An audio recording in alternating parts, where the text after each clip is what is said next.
and welcome to CATSweek. I'm Annalise Poorman. The Monroe County Commissioners met on January 22nd and discussed the wastewater concentration of viruses in Monroe County. Health Department Director Lori Kelly said that they have seen a decrease in emergency room visits for COVID-19, but an increase in the presence of various viruses in the wastewater. We have not seen increases in emergency department visits for COVID-like illness, but wastewater concentrations do continue to trend upwards. According to data provided by Wastewater Scan, we are seeing high levels of flu, RSV, and norovirus circulating. Kelly went on to discuss where people are being sent for vaccinations at this time. The health department is still transitioning vaccination services from IU Health Community Health. Currently, we are referring individuals to the Morgan County Health Department for vaccinations. During the meeting, the board awarded Community Crossing Matching Grant paving projects to Milestone. Commissioner Julie Thomas said that she was excited for these projects because of how much it could help the community. Thank you so much. We're really excited about these projects. You listed out the roadways at the last meeting last week. I know that there are people across this community who are very anxious and eager. But again, this being awarded the full amount from NDOT is impressive. The motion passed 3-0. The Monroe County Board of Commissioners will meet again on January 29th. The Monroe County Capital Improvement Board met on January 21st to discuss construction updates on the Bloomington Convention Center expansion and to hear a new proposal to build the host hotel directly south of the convention center. Andrew Sherry, project manager for Weddle Brothers, gave an update on the progress of the convention center construction, stating that they have completed over 25% of the work.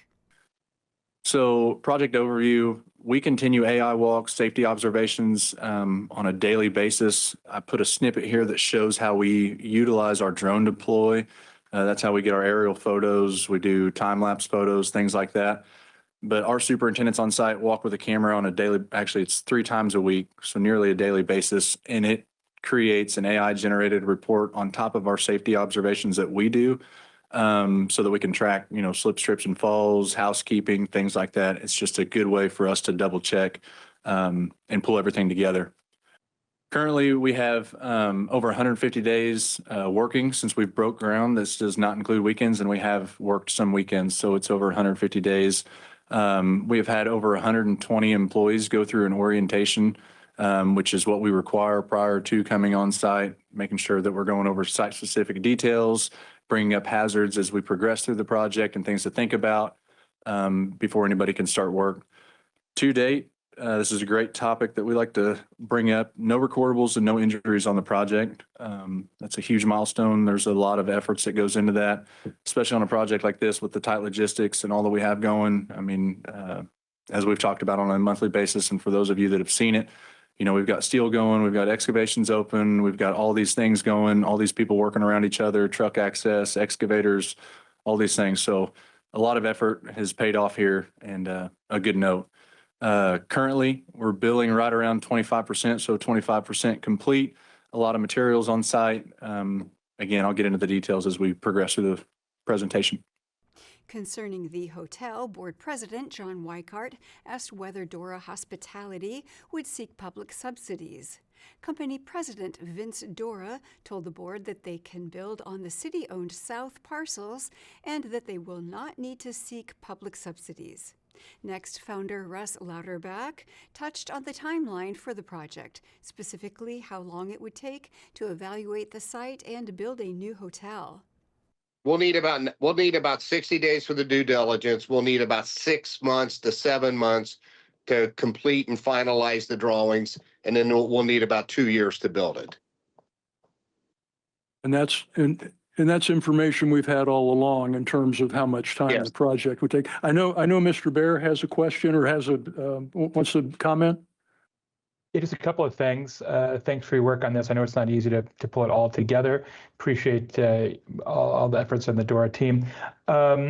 I was a little confused on a couple of things. One, does this land, assuming that it is donated to the project, does that need to appraise at a certain level for this to make sense for you from a financing perspective? We had made some basic assumptions based on information given to us by the CIB, and those high-level assumptions and information, I think we could work. Industry standard says that's going to appraise for $15,000 to $20,000 a key, and that's exactly where we need it to be, and that's where it will appraise. Yes. Okay, as long as we don't need some sort of heroic measures on that front, that makes sense. Sir. Board member Jay Baer asked about brand clarity and convention center booking requirements. Latterback responded that they should not get, quote, too hung up, end quote, on the branding, and maintained it will be a high-end boutique hotel. I think in one of the documents you sent over with the LOI this morning, it stipulated a 6th floor. I just wanted to see if there's some clarification on that, because it does impact the UDO and other guidelines in Bloomington. If I said 6, that was a typo. I apologize. But with this product on the south site, it would be a 5-story building, which will help us cut down on overall construction costs. And the site's wide enough that we're able to. Yeah, it goes long this way. Yeah. Great. Thanks. Third one is there was some discussion of an AC, and I know you're doing an AC. I think it's in Fishers, but then also some discussion of a tribute. I wasn't sure kind of what direction you were headed, because they are in a different class, at least in terms of Bonvoy's system. They are. If you ask someone from Marriott or Hilton, they're going to tell you all the reasons why there's a different segment. From an end user standpoint, they're very much similar in final presentation. So don't get hung up on the final brand yet, because we're going to go talk to Hilton too and see what help they can give us as well. But the promise to you guys, it's going to be a high-end, upscale, full-service boutique hotel product. So we will let you know once that final brand is chosen. Senior Vice President at JS Held, Deb Kuntz, reminded the board of the minimum requirements needed for a host hotel to support the convention center. And so we really looked at what would be the minimum requirements, and that includes many of the things that Vince talked about. He talked about 200 keys, parking spaces. It either needs to meet the UDO standard or a variance, needs to have a full-service hotel, a fitness center, a bar lounge, room block agreements, dedicated marketing staff to driving bookings, right? Those are the things that are sort of the minimum that we would need to have for that host hotel. And then we also talked about the sites that have been made available either through the county or the city through those commitment letters. And those are all the ones that are in the crimson here on the map. And so just for a reference, those would be parcels to the south and parcels to the west. So we wanted to share this with the group because it had been prepared for this meeting before the LOI was received. And so we just wanted to make sure that everybody knew what the hotel committee's recommendation would be for the minimum requirements for a hotel. The CIB will meet again on February 5th for a special session to further review the new proposal by Dora Hospitality. The Richland Township and Town of Ellettsville Reorganization Committee met on January 21st and discussed subcommittee report deadlines. The committee decided report drafts should be completed by February 27th and finalized by March 6th. Committee member Scott Reynolds says the timeline should allow adequate time for the Reorganization Committee to finalize the broader plan by its April 1st deadline. I think that makes sense because we have to think, I mean, when we say drafts, I think we have to think that this is final drafts, this is not rough notes. It's really, this is what we are prepared to submit.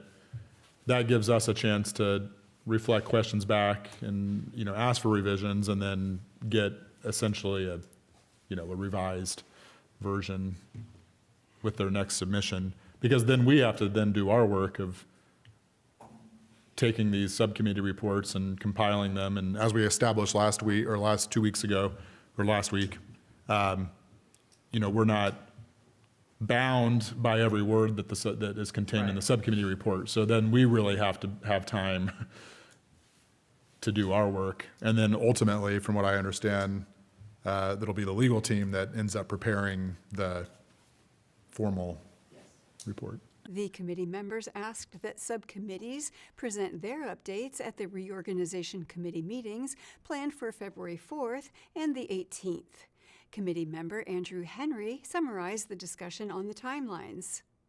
So we have time to both hear public comment, talk to the subcommittee members, discuss revisions at a public meeting, and then if they need to make any changes, they have several more days to make those changes. The committee also decided that they would meet every other Wednesday unless a special meeting is needed for subcommittees to ask questions and present updates. Parks, Recreation, and Cemeteries Subcommittee member Jim Perry said that his subcommittee had decided on 2 meetings set for February 5th and the 12th. He asked for clearer instructions on the responsibilities and the processes for subcommittees. I think it'd be useful for the subcommittees to have some template of what the report is. You're all talking about reports, but I don't have a clue, and I can imagine, having seen 6 people report previously, that we would get a disparity of the types of reports unless there's some template. Although we do have the 5 questions that were posed in the committee's designation related to the parks, but the question is, what detail do you want? And obviously, we don't want to probably provide too much detail, but we want to have detail where citizens can make decisions about information provided to them. Town Attorney Darla Brown said that the best template is the Sheridan Adams Township Reorganization Plan. Town Manager Mike Farmer said that subcommittees could call him with questions. He extended the offer to the public as well. I'm glad to meet anybody or any group of people to try to explain the process, why we're where we're at, what's currently going on in the town, to help people understand why we might want to reorganize. So I just think that outreach and communications is the most important thing we do here. No matter what the vote is at the end, I think information is valuable. We're not going to be able to make a good decision unless we get, as a community, unless we get the information out there. We're going to ramp up what we do through our public relations, and through the website will be helpful. And I think the whatever you want to call them, the cards or the informational cards should be out in pretty short order. I think they're just waiting. Committee member William Ellis said the reorganization website is live at EllettsvilleRichlandInfo.org. The committee also noted that it is working to include a Zoom option for the public at their next meeting. The Richland Township and Town of Ellettsville Reorganization Committee will meet again on February 4th. The Richland Bean Blossom School Board met on January 20th and discussed construction progress on school corporation properties. Skillman Corporation Construction Manager Martin Truesdell stated that the team is now working on what they consider punch list items. Over Christmas, we had to come in and resurface the red part of the track.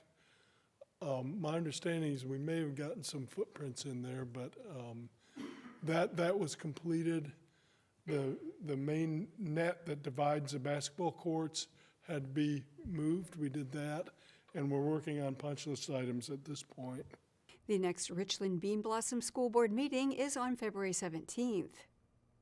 On January 21st, the Monroe County Public Library Board of Trustees met and voted on the Hoosier Start Pension Plan.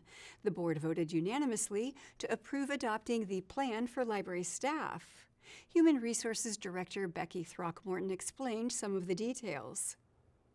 And then we're able to offer it for all staff.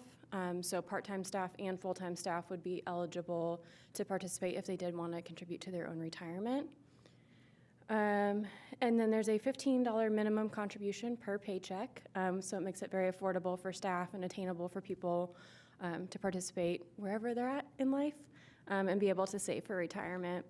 And then there is a $54 annual fee that staff pay if they want to participate. That's just the fee to manage the accounts. Most other plans have percentages. That's how they set up their fees, and so this is just a flat $54 admin fee. That's part of staff participating in this. So there's no cost to the library. It's not replacing our current perf plan. It just kind of sets us next to that. Next, the board discussed the logistics of Adobe Creative Cloud licensing reservations. Library Director Greer Carson stated that these will allow library card holders to reserve and use digital workspaces without having to purchase a license themselves. Interject with an update on the question, Jamie, that you asked about the Adobe Creative Suite. 2 licenses, up to 6 hours per day and 18 hours per week, reserved through Level Up location in Communico, and up to 7 days in advance for reservation. Thank you, Josh. Director Carson then gave an update on library membership. Total library card holders increased in 2025 from month to month every consecutive month. That's really exciting to see, and usually by increments of 100 to 200 patrons a month. Our total number of library card holders at the start of 26 is 58,931. That's about 42% of our county's total population. That's fantastic statistics for us. So we'll keep working on that and keep pushing for 50% of the county. As expected, we ended the year with the best overall circulation we've seen since before the pandemic. Most of this is due to incredibly strong and increasing digital circulation. Thanks once again to our outstanding collection development department for the selection, cataloging, and discovery solutions they oversee and enhance on a regular basis, and of course to all of our staff for consistently promoting and supporting the use of our collections at all service points. The board meeting concluded with a discussion of the impact that Indiana Senate Bill 1 will have on the library's financial planning for the next several years. Assuming things may change, funding-wise for libraries in the future, will it make a difference? I mean, will we just update it on a? Yeah, I expect we'll sort of see this long-term plan get adjusted every year. Okay. And so, yeah, just depending on what happens, we may just be struggling to keep our head above water for several years, and that. But on the other hand, something may change, and we could be in a position where revenue does go up as fast as it did in the years leading up to when we built the Southwest branch.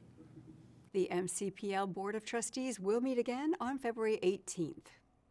And that is all for CATSweek. Thank you for joining us. For CATS and WFHB, I'm Annalise Poorman.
for hurting families in Monroe County. A contribution to children who are vulnerable and in need of an advocate. A staff that goes above and beyond to support and advocate for children in need of services. The web of remarkable people who are dealing with difficult situations. So many young people that are in need of help and trying to find a stable family, a stable place to live. Without the CASAs to make that happen, many of them would be unable to find a good home. I love being that voice for the child who can't speak for themselves in court. It takes me out of my comfort zone, and it also helps others. CASA means supporting our community. Being a CASA is making sure that your village is healthy and whole, and that the children in your village will someday be able to help the village as well. A child who doesn't have a voice, maybe in their family situation or a school situation, now has a voice that can advocate for them. I really enjoy working with children that are going through difficult times and letting them know that I care about their future. We are privileged with our charge of representing the best interest of children. And so therefore we can advocate for exactly what they need without restriction, focusing on their best interest. I want to repair the world one child at a time.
All I know about this thing is what it looks like and where I found it. In the spring or early summer of '83, my brother and niece and I were taking to expel the waste because in architecture you have volume outside of the body in a very short time. It brings in a great amount of when you come to a painting, it's on a flat surface, but you have all this